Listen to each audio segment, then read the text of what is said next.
Welcome to the Kirkpatrick Podcast, bridging traditions and trends in learning and performance evaluation. Whether you're a seasoned learning professional or just starting out, join us as we dive into the Kirkpatrick model like never before. Through stories and insights, we are fusing time-honored methods with cutting-edge innovations to help you navigate the ever-evolving world of learning and performance evaluation.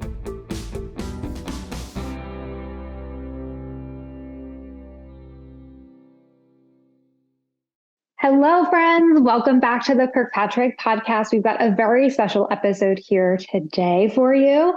In celebration of Women's History Month, I thought that I would bring Wendy Kirkpatrick back to the podcast and just have a moment to really celebrate and discuss about what it is like to be a woman in business and a woman in learning, the challenges, the accomplishments, and just a little bit about where we see women in business, women in learning going in the future.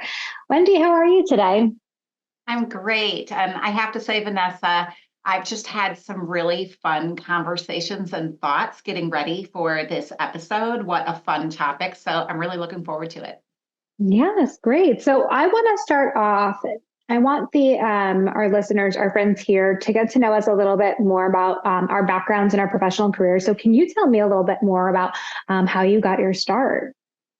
Yeah, absolutely. My degree was actually a Bachelor of Science in Retailing, which was a combination of business classes and then very specific classes targeted towards being a buyer, being a store manager, and then it included an internship. So it was a really practical program that led right to a career being an assistant buyer. And then I transitioned to being a product manager and helping with product design and importing and project management. And I had positions with a few medium-sized companies in that realm. And then training kind of found me. I just kept getting asked to do the training. So I took it upon myself to get some certifications, do some self-study, learn more about that, and then ended up a training manager. And then I think most people know the rest of the story. Then I started Kirkpatrick Partners back in 2008 with Dr. Jim Kirkpatrick and ran the company for about 14 years until you came on the scene to take it forward. How exciting. And tell me more about what it was like in your field. Was it more predominantly women? Was it men? Was it mixed, or depending on the organization?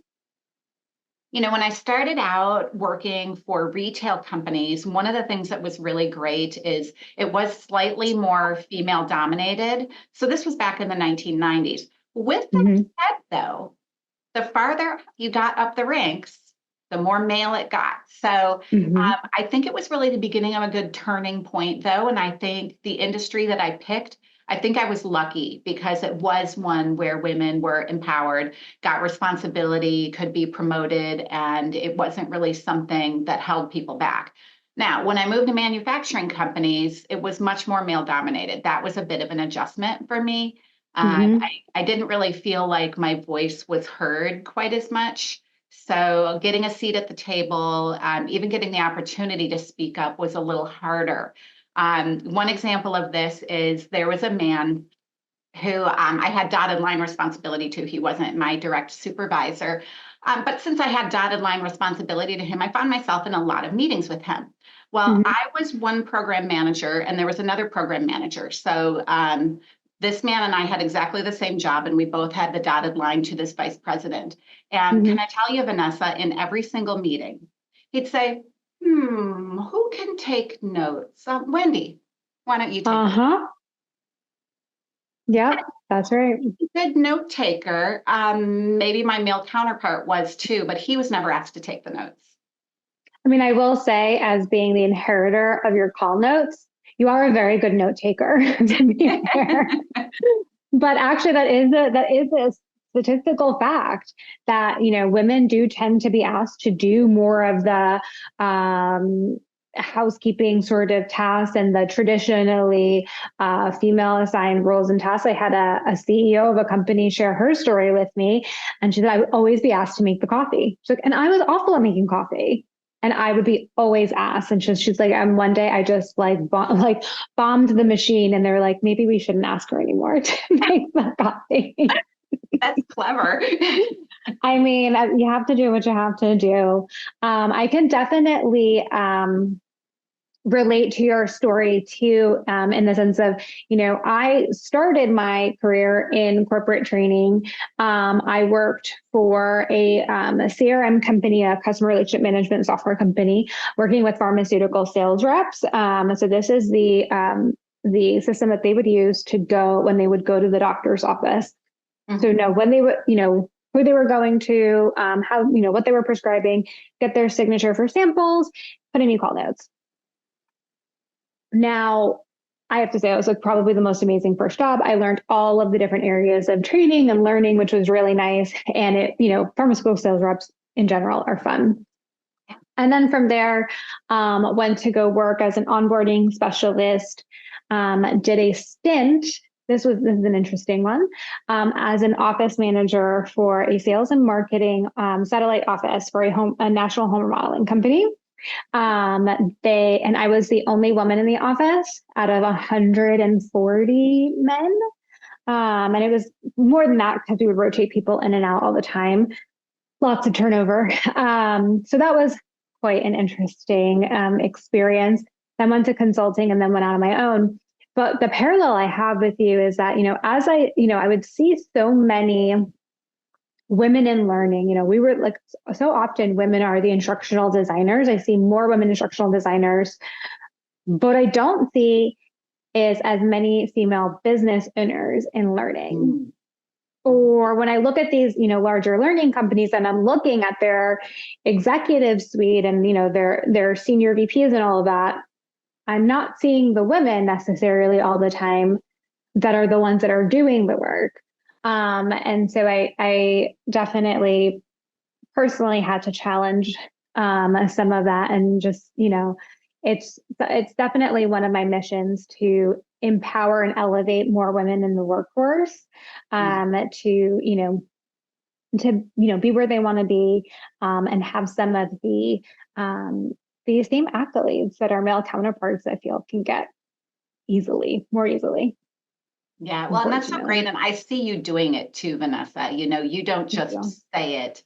You are truly giving women opportunities, and not because you're in any way even overly favoring women. You're just finding women who are very qualified and maybe haven't gotten those opportunities. Oh, yeah, absolutely. Absolutely. I actually did one. So at Anchored, our leadership is primarily all female. It is all female. And so I've had people say, I really I've had men say, I'd love to work for you someday, but I don't even think you hire men. I was like, actually, I do. But just so happened who has fit these roles have been women, but, just that. On that note, though, what have been some of the biggest challenges that you've faced as a woman in business?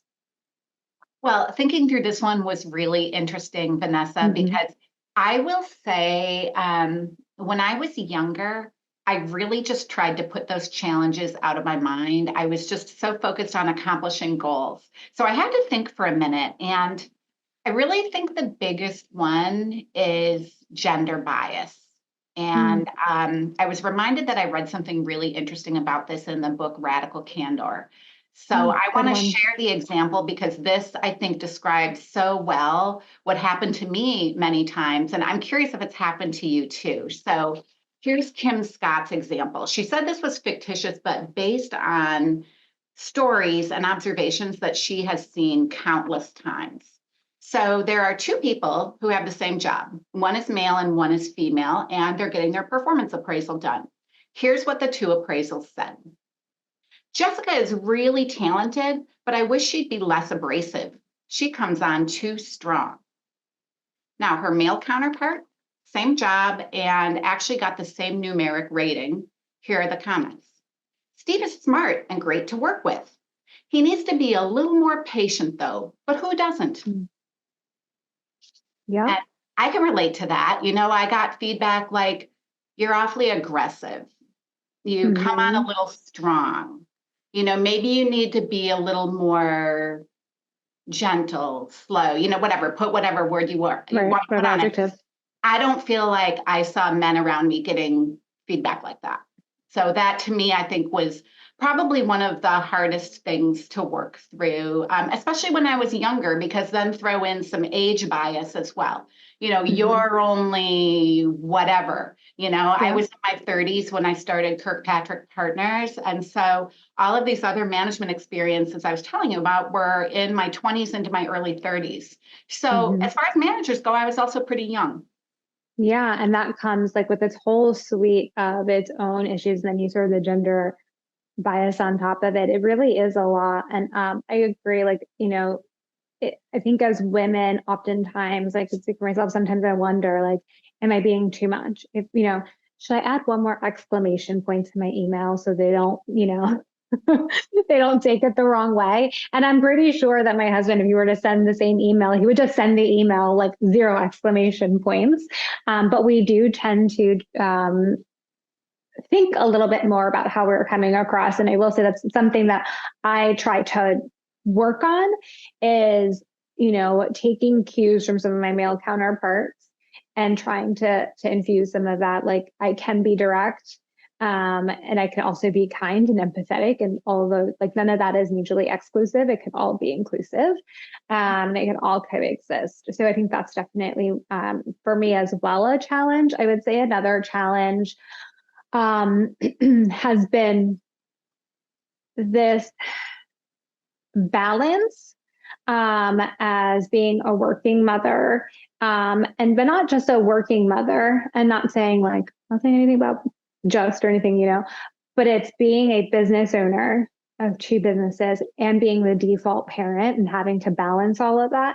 And I'll get around my town, like when I go to the activities, they're like, oh, we haven't seen you in a while, been working again, or, you know what I mean? And even it's women on women, you know what I mean? Like, it's those challenges and those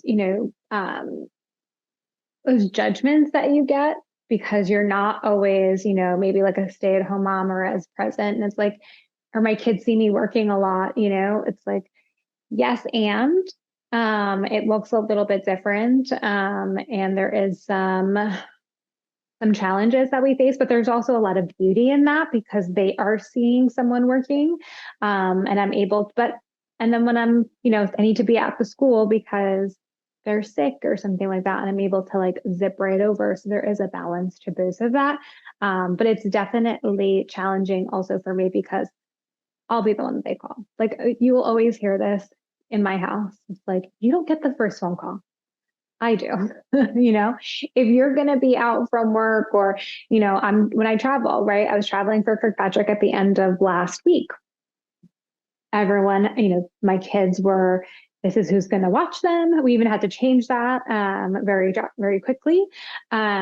Here's who's going to watch them. Here who has to watch them this day. Here are their activities. I map out what they're going to eat, what they're going to do, and like all these things. And sometimes I feel like,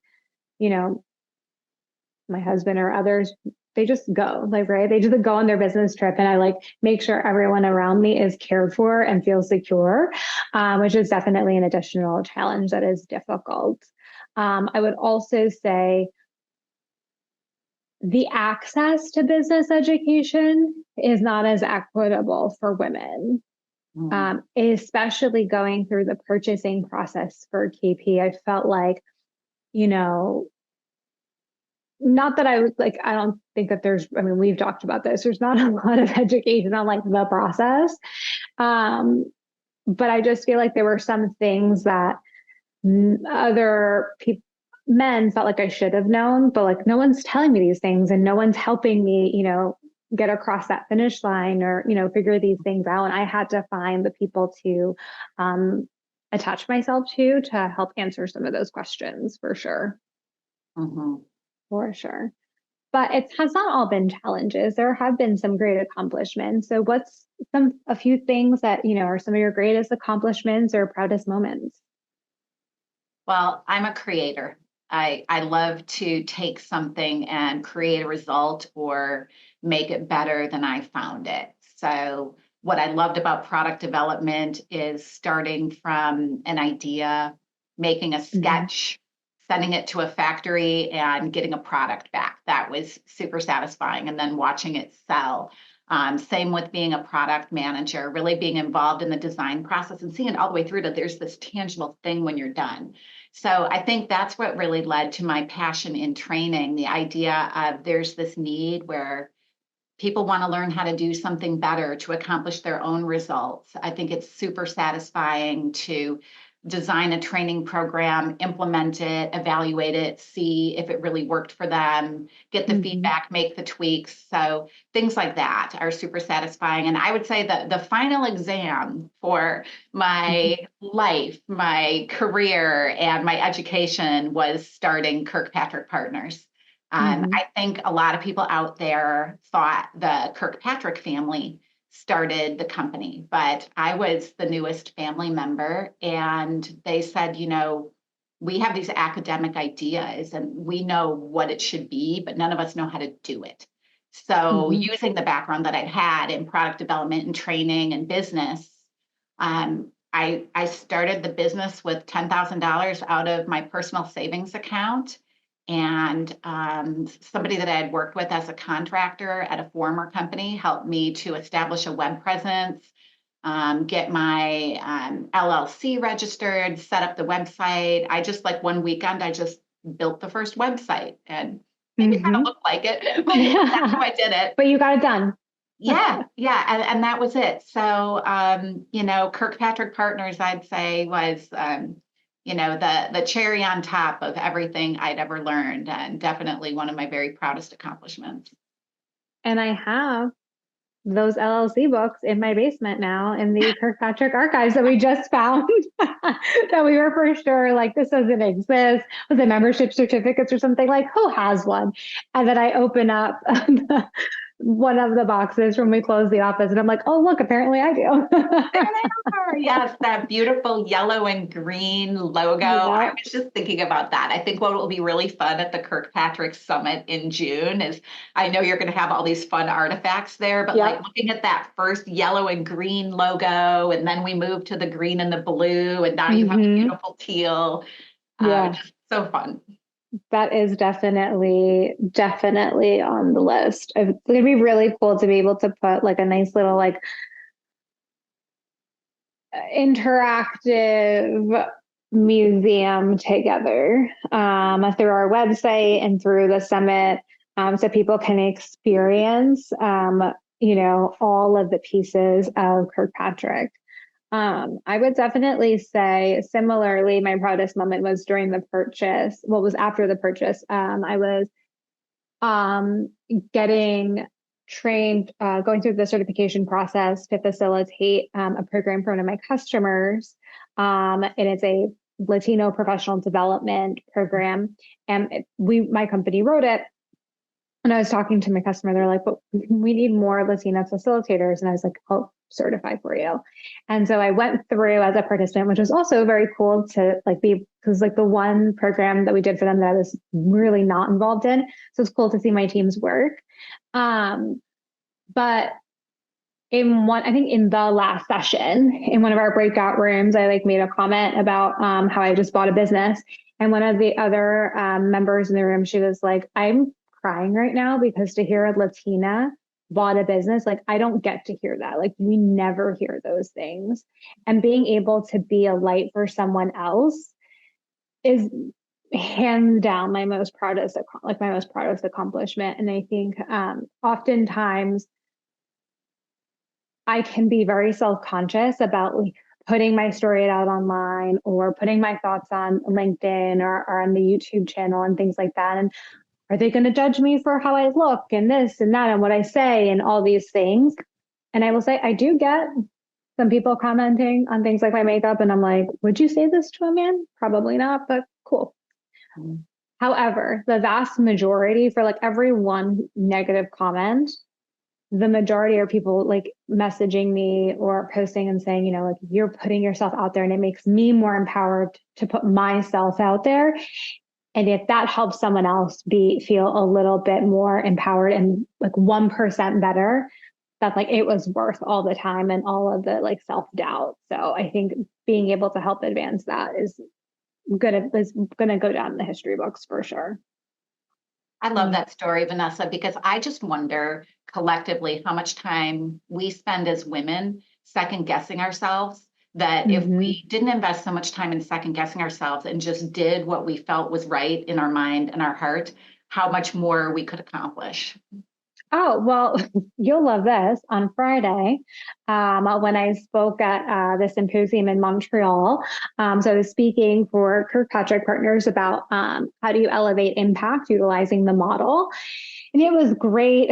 And when they gave me a little table so people can come and like ask any additional questions. So I was sitting there and someone came over and they're like, that, how do you think that it went? And I was like, horrible.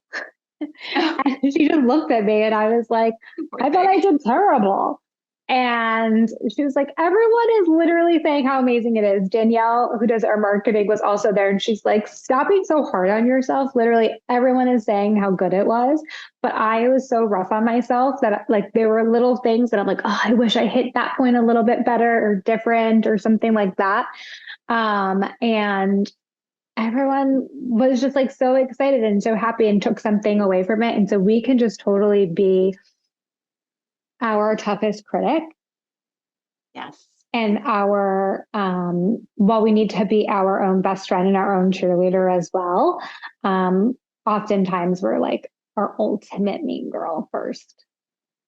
That is so true. And I don't think men necessarily see themselves through that lens. And I think that's where maybe there's something we can do to help each other to reverse that trend that I know I'm my own worst critic too. It's very hard for me to feel like I did a great job, even when other people are saying, that was fantastic. I don't know how you did that. That's super. I'm like, oh, well, no, there was that one little thing. I wish I would have done that better. I could have done that differently. Can I rewind and do it over again? And I think we need to give ourselves a little grace. And I think we need to learn how to accept compliments. So in the program that I'm facilitating, we actually have to do that in the program. We have to give compliments to the other folks in our breakout room, but we also have to receive it. And like the instruction is like, you literally have to receive it. You can't try to like deflect. And I'm like, but I'm the queen of deflecting a compliment. My whole team knows it, right? Everyone. And the KP team is learning it as well. They're like, do not compliment her because she don't want to take it. So I definitely agree. Do you have any things that you're doing to help work on some of that like self-talk? Oh, that's a good question, Vanessa. I have to say I try really hard now when people give me a compliment to just say thank you and cancel the rest of the dialogue. And even just that simple little thing, it takes, you need to think about it a little bit. Yeah, thank you is a full sentence, just like no is. Yeah, absolutely. Yeah. I'm actually noticing. That's it. Yeah. I'm actually working with a coach right now to help me with my mindset and help me because I'm a very good manifester. I'm very like I will say things and they will come true almost immediately. I've even manifested myself getting into a car accident literally within hours. I like literally said in my head, "Oh, I haven't been in an accident in a while," and then that day. So we're not good. So I'm very conscious about what I say. And so I really do want to work on that mindset because also I've got two young daughters around me. So whatever I'm saying to myself, I know that they're sponges and they're picking it up. So whether it's out loud, how I'm acting or like, oh, this looks, is a little bit tighter than it used to be and things like that. I just have to be super conscious about that because I want to help them have that appropriate self-talk. And I'm seeing it a little bit in my youngest daughter. She's having some negative self-talk. Not saying that's, from me, but, it's something that I need to now model for her. So like one of the things that we do is like on our way to school, we'll do affirmations in the morning and we just go around for like a few different rounds and we all come up with our own affirmations until they start repeating the same things. And I'm like, all right, I think we're good for the day. What a good little thing to do because you have that special gift that you have daughters that are reflecting back to you what they're learning from you and what they're learning from everyone else. And what a great way to take that awareness and turn it into something that doesn't even take you any extra time. It's making your ride to school more meaningful. Yeah, instead of listening to Bad Bunny, we are going to be productive and do some affirmation work, something a little bit more productive. But hopefully I'm being someone that the girls can look up to. Are there any women in business that you look up to or have looked up to? Yes, and I am going to start that list with my mom. Not just because she's my mom, but we had the most fun conversation a few months ago, and I learned all these things that I never knew. I'm realizing my mom is in her early 80s, and I'm realizing I've got to interview my mom because I had been watching The Marvelous Mrs. Maisel. Did you watch that series? I didn't watch it, but I've heard amazing things. You would love it. Put that one on the list. Well, it showed what a rough path it was for women multiple decades ago to break out of the norm of I shouldn't say this, only being a mom and having no other roles. Where now we're in the beautiful situation that women a lot more can choose what path they want, being a mom, having a career, any combination of how they want to do that. So it inspired me to ask my mom how she did what she did, because I'm one of 4 kids. I'm number 3 of 4. Wow. So, you've got 2 kids, Vanessa. Imagine 4 girls, no less. Yeah.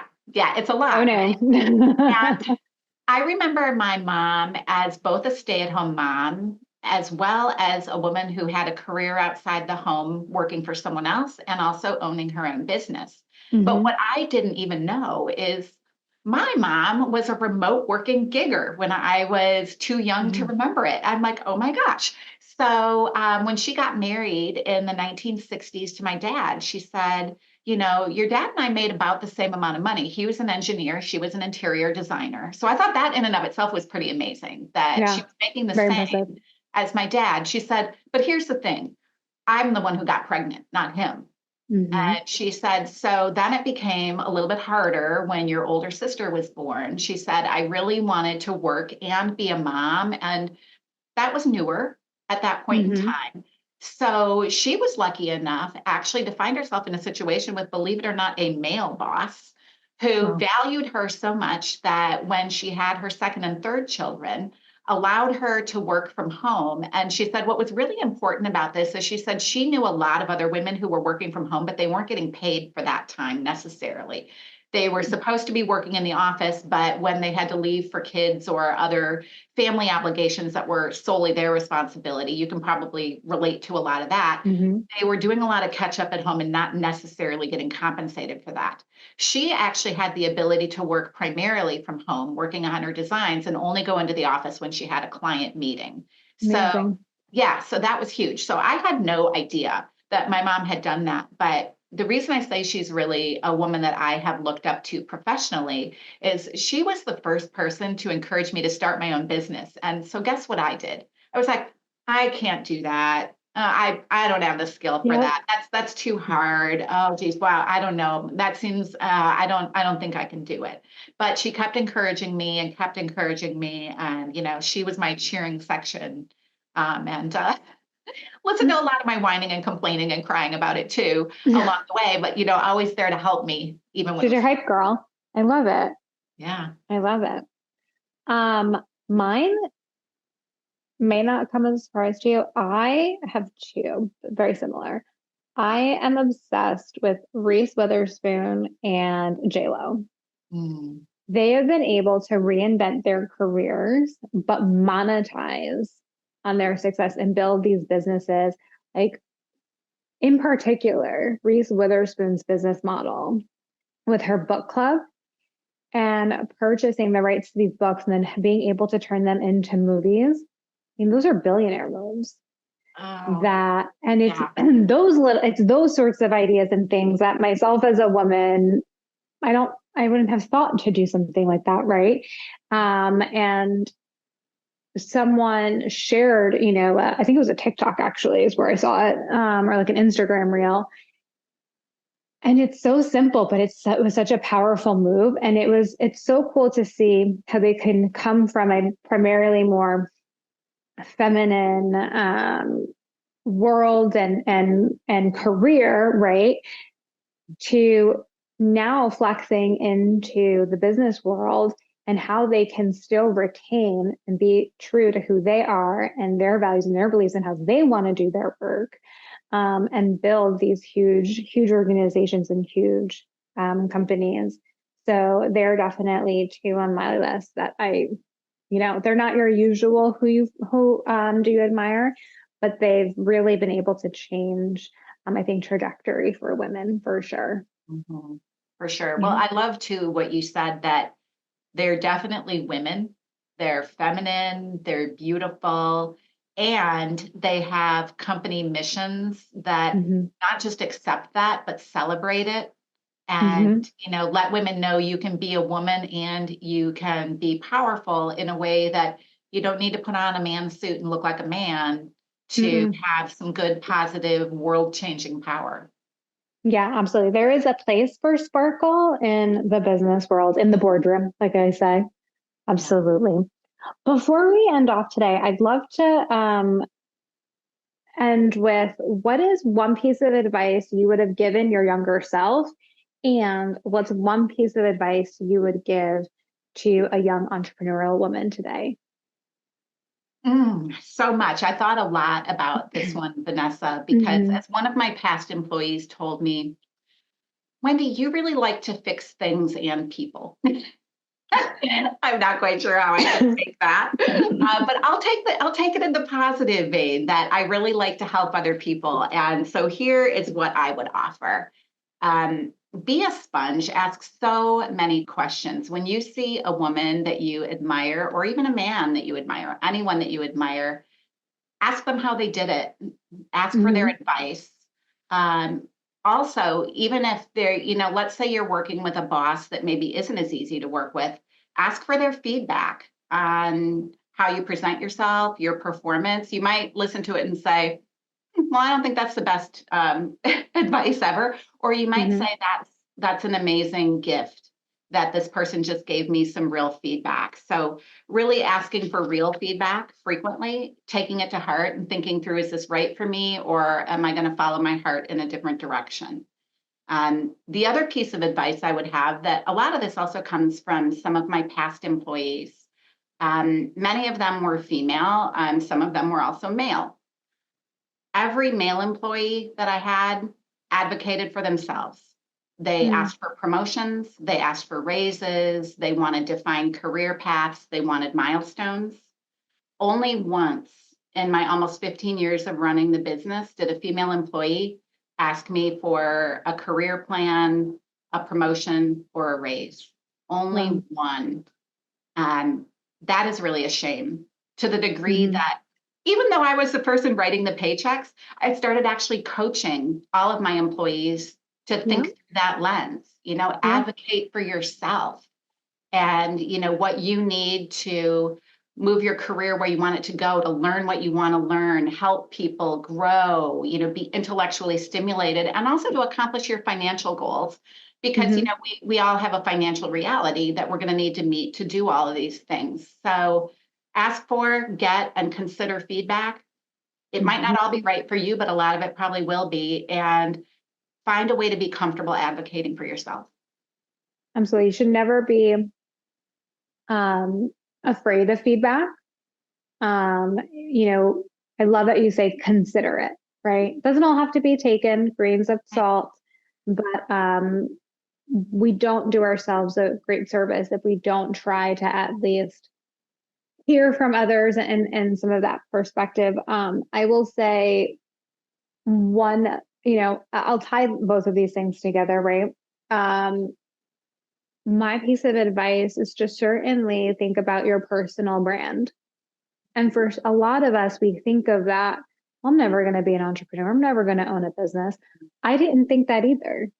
Part of the reason I left Power, the home remodeling company, to go to this consulting company was because it was work from home. And, I was engaged. obviously looking to the future, having family. So I figured if I was going to, eventually have a family, I would need to be the one that need to have the flexibility, to go to grab kids. Never was it I was going to go work for myself, own a business, and then go purchase another one. So if you think of your personal brand as only just something that you need because you want to start a business, you actually never know if you're going to end up starting a business. That also, like learning and development and training, can fall into your lap one day.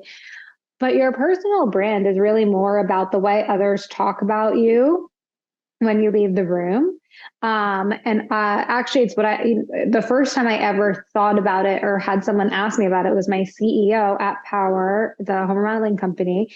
We're part of this leadership retreat.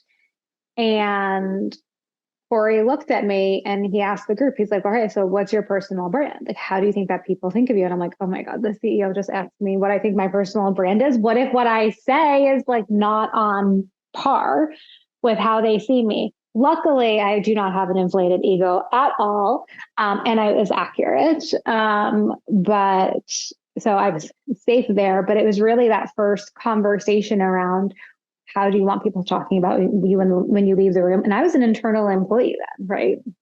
Why do I need this? And even though it's not something I was necessarily curating, it was the reason I got calls from past employers, like getting referrals, getting opportunities for jobs, for work now, was because of that personal brand and how I portrayed myself in the work that I did when I showed up and how I advocated for others, and all of those things really help you out in the long run. And you just never know where the world is going to go. So take the time to do those things, right?